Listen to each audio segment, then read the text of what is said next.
Carl and Lou here from Games, Brains and a Head-Banging Life, gbhblofficial for sure, and it's the Nasties. This is episode 61 of 72. Ooh. That's pretty cool. So I feel like though the last couple of videos I've been saying, oh, we're near the end. We're near the end. We're just not the end as of right now. And we're touching upon a pretty cool nasty here. An enjoyable kind of slasher that's bogged down by a small cast, which means we don't get a lot of deaths. And it's got a really weird tone shift where it should be ramping up near the end. Yep. And for some reason it ends up slowing down. Also, it can do a final 30 seconds that is so batshit crazy. We both were like, the fuck? Yeah. Because you think you're watching or expecting it just to be a standard slasher. Yep. And it's like, oh no. It is a monster. Yeah. And you're like, and the monster looks great. Yeah. But it's like, it comes so out of nowhere. Yeah. Because up to this point, the film plays out so heavily. Yeah. Like a standard slasher that it's almost boring at times. Yeah. Yeah, there are elements that I think are really, really good about it, you know? Oh, definitely, yeah. So this is a non-prosecuted video nasty, and truth be told, watching it for good reason. Yeah. For good reason. It's The Slayer, aka Nightmare Island. Probably a better title than The Slayer. Yeah, and I think maybe the Slayer might have already got people's ears pricked up for trouble. No. Look at the titles of all horror that were coming. Yeah. You know, I don't think titles ever really mattered that much unless they had swears or sexual content in and stuff like that. But it was directed by J.S. Cardone, who wrote it with William R. Ewing, and it stars Sarah Kendall, Frederick Flynn, Carol Cottonbrook, and Alan McRae. That is pretty much the entire cast. It's 4 people on an island. What is it old? One of them is there's an old fisherman. There's an old fisherman who randomly killed off, which to me actually causes an issue with the plot. Yeah. And there is the pilot, the one that drops them off there, and that's it. But they're both in the movie in very short spurts. Yeah. These are the main 4 who go on this island who have a holiday. Why they chose this island? Oh, well, it's their friend's place, but like it's pretty much a deserted tiny rock with a house on it, really. Artist K, she's been plagued by nightmares since she was a very young child. They come, they go, but when they come, they cause her to sink into depression. She plays the role for depression pretty well. The character, she kind of just sort of seems like aloof and almost not with it a lot of the times. Yeah, and it's funny because when you get a glimpse of her first, and then her sister-in-law, when she finds out she's got to spend a week with her, she's a bit like, do I have to? And then we realise she obviously said it just to her husband. There's a bit of selfishness and a bit of like, oh God, I don't know how to relate to her. I don't know how to help her. And there's also an agreement of understanding. Yeah. That lack of the whole I don't understand it applies to her husband as well. Yeah. Her marriage to David is under sort of a strain because the latest bout of nightmares has kind of put a strain on their marriage, you know. He doesn't really get it. He kind of thinks, oh, it's just dreams, you'll be okay, that kind of thing. Yeah. But he also thinks a getaway would be good. A week on a remote island alongside Kay's brother, Eric, and his wife, Brooke. So there's our 4 characters. So, yeah, they end up taking a small flight. They land on the beach and arrive on this island. And there's really not much to it. It's weirdly like it was once a bit more lively because once they're there they find it kind of deserted, where there was once kind of a thriving town reduced to a handful of derelict buildings. The only one of note is an abandoned theatre that kind of gets the attention of Kay because she's dreamt about it. Here's an early thing that I have an issue with. She kind of just takes it too much in her stride, where it's kind of just like, if I dreamt about a building I'd never seen before and then I saw that building exactly the same, I'd be a bit like, that's weird. She just kind of like, oh. Yeah. Because her facial expression is often very much the same. Yeah. I don't necessarily think it's a bad acting because in the film later on she does some good stuff. I think it's more the direction than anything else, where it's like, oh, I don't want you to direct this too much. I want to almost do the scene. Almost like she's like, oh, this is inevitable. Yeah. And because her work is surrealist in nature, that's a thing as well. You see her artwork is quite surreal. Yep. Apparently she's changed her style as well, which is isolating her from her fan base. So there's lots of sort of details about it. I actually would have liked a little bit more in depth to the art aspect of things. Because art sometimes, particularly surrealist art, can be quite eerie and unique depending upon what you're trying to design it around. Yeah, like she did more like painting when she was on the islands and stuff, and she started seeing stuff, and it blended into was she seeing it, was she not, and stuff like that. Yep, would have been good. And obviously, and being on the islands as well, how secluded it is. I mean, most adults would want some sort of like, oh, what happens if something goes wrong? Which when it does, it just feels a bit like, oh, I'll meet you here in a couple of days. What if there's a major accident? Like, well, we do have that in the film where it runs into problems because when someone goes missing quite early on in the film, they really struggle to pace it because obviously you'd be like, oh, he hasn't come back after a day. Yeah, then we call. And that it's kind of like, oh, he's probably just like wandering around and all that. And I'm screaming at the TV saying like, even if like you're not presuming he's dead, he could have fallen and broken his leg and can't get back. Do you know what I mean? Just it breaks the sort of immersion and realism of it. But of course, this is the island that Kay's now been having nightmares her entire life, as we come to realise, and it's kind of an omen, if you want, that something bad will happen if they stay. Of course, the people around her, you're just making it up. You're not thinking straight. Just get some sleep. You'll be all right. It is the 80s after all. We didn't do mental health that good. So that's that aspect of things. Of course, we know the island's dangerous, where we get that established very quickly, but the film works very hard to avoid any kind of suggestion that it's supernatural. Yep. In fact, I didn't think it was at all. No. I genuinely didn't think it was at all. Something like nut job on the island. That's what we kind of presumed it was, because it's David that's killed first, in a very lengthy, very drawn out sequence in the basement where he gets his head then trapped in like the doors that open up, the flaps of the basement. That's where a boat or something from there, something like that. And then he gets killed. He's the first one to sort of disappear, and he's the first sort of one. And Kay kind of takes that too much in her stride as well, which is like, I knew this was going to happen. We have the fisherman, this random fisherman we just cut to, just getting beaten to death. And then we just don't get anything for ages.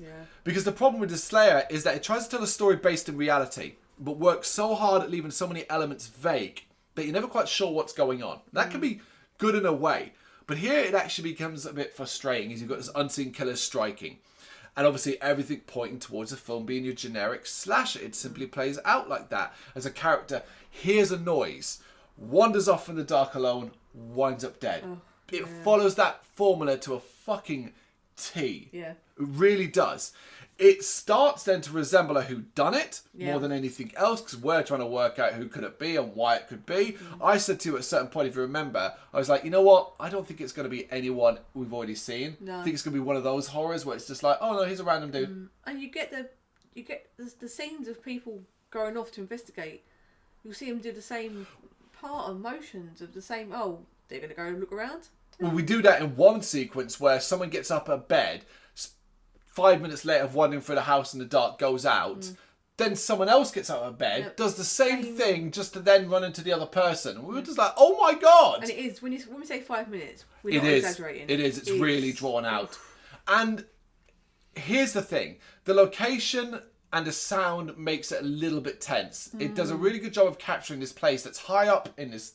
So you get a lot of wind noise, you get a lot of darkness, you've got that around it. Got the sea, tides, you've got all of that, and that's cool. But that tension quickly wears out when, after 3 or 4 minutes, nothing's fucking happened at all. I think what you could have done is had a couple of families going away together, or like a holiday village. Just a bigger cast, and then, just a bigger group of friends, and then you bigger body counts. Yeah, like more paranoia about her and her mental condition. Yep. Like there's more people around her. There could have been conflicts. There could have been a lot more going on here. The problem was with such a small cast, we knew she was the final girl. So that left 3 people to be eliminated. That is not a high body count, and you know they can't be killed off quickly. Yeah. There is that as well. But of course this does lead to the ending that is so unexpected, I think it's funny. Yeah. Should we spoil it? Yeah, might as well. This is a review. It's a demon. It's a demonic monster that's been haunting her dreams since she was a child. And this has all been leading up to it confronting her and getting her. And at the very end of the movie, she opens the door and it's there. And it's this giant practical effect of a beast. The lighting is red and all that. She screams, it roars at her. And you just literally go, what the fuck just happened? It's so off the wall. Because we then lead into it going back to her childhood. And she's a child waking up having dreamt all this. Yeah. And that's how you know it's like, it's fated almost. Yeah. Like this is what's going to happen. So even that also hilariously makes the whole film a dream. Yeah. Because it goes back to her being a child and she dreamt all this. And all I'm thinking is, your dream was fucked up. Because it was really slow and boring. Yeah. And you dreamt like long things, like 5 minutes wandering around. I know it's being silly about it. But yeah, it's very, very, very weird. Because it's such a slog for so much of its runtime that I can't say this is worth it. No. Like, I can't say it's worth it. It's almost up to a certain point. There's sporadic moments here and there. But overall, I think it's a flavourless and unexciting slasher horror. Because forget the ending. Forget the Slayer thing as well. It plays out like a slasher. Yeah.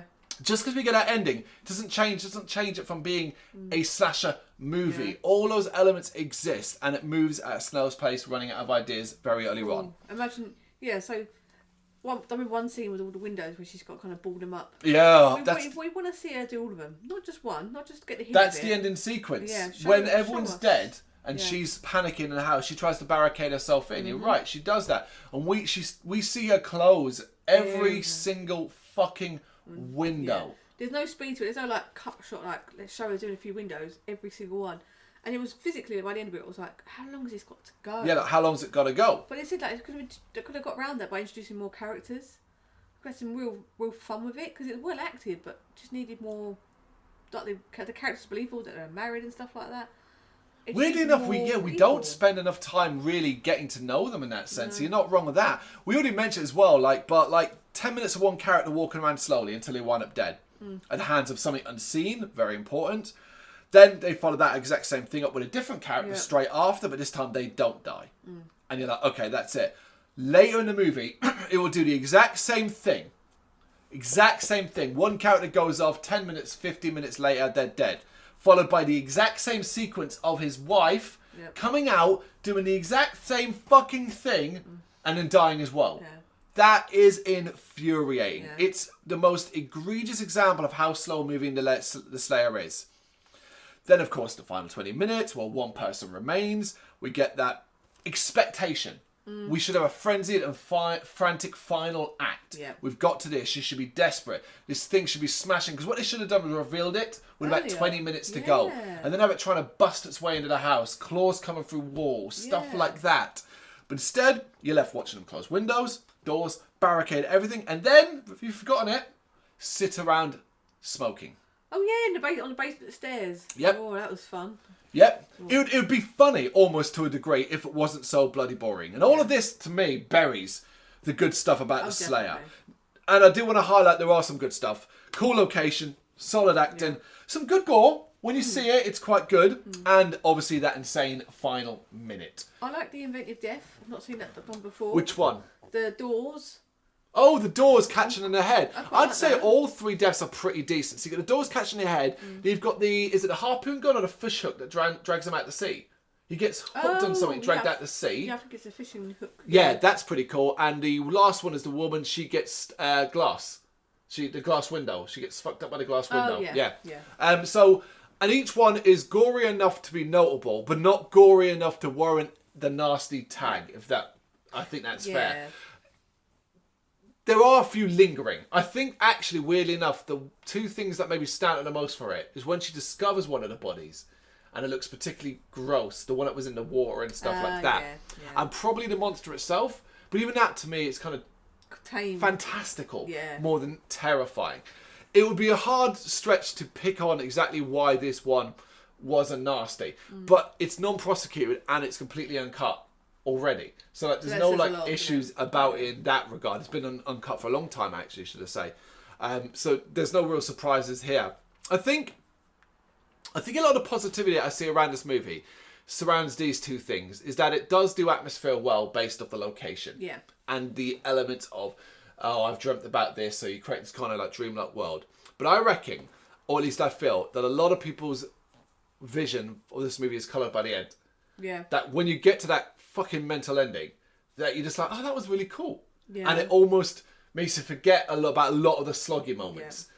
Yeah. We've not been that forgiving at all. Because we distinctly remember sitting and talking about it, how many times we said to each other, oh, this is slow. Really slow. Oh. And I think it was really, really highlighted. I remember we talked about it in the video, but I'm just going to go back over it when we were watching it, saying in that last 20 minutes, oh my God. Yeah. It's slowed down. We could have timed some of them scenes just for like. Yeah. It could have been done like that. We're not too far off. Here there's an exaggeration with 10 and 15 minutes, but we're not too far off when we say it's 5 minutes of people walking around, not really doing anything. And yeah, that's standard slasher fare. But that happens far too many times. Because you've got such a limited cast. Because you've got too little, you know? I would have liked to see a bit more exploration in the island. Maybe through exploration in the island, she could walk around, because she does go to the theatre at a certain point, and it does look cool inside. All abandoned and stuff like that. It does look cool. That's where she discovers a hanging body as well. But even that's not that gory. No.